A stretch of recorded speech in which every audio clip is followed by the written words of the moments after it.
Good good evening evening friends, সবাই কেমন আছো? আশা করি সবাই খুব ভালো আছো। শুভ সন্ধ্যা। এই সন্ধেবেলা এখন সন্ধ্যাবেলার চা চা বসিয়েছি। বানাচ্ছি। তোমরা সবার কি চা করছো খাওয়া সন্ধ্যাবেলা? Comments complete. করে জানিও।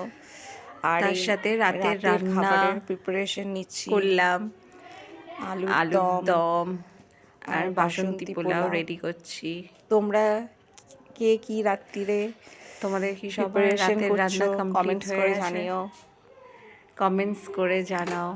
এই রাতের রান্না কমপ্লিট কমেন্টস করে করে জানিও এবার কে কি রান্না করলে। টিউশন পড়াতে বসবো, মেয়েকে পড়াবো, রান্না কমপ্লিট করে পড়াবো। এখন রাতের রান্না কমপ্লিট করে এই পড়াতে কমপ্লিট হয়ে গেল, পড়াতে এবার বসলাম। পড়াতে বসেছি। পড়াতে দেখে বসেছি, নাও সবাই। পড়িয়ে তারপর পড়াতে বসেছি, ডিনার করব। এবার পড়িয়ে গুড উঠে নাইট ফ্রেন্ড। ডিনার করব।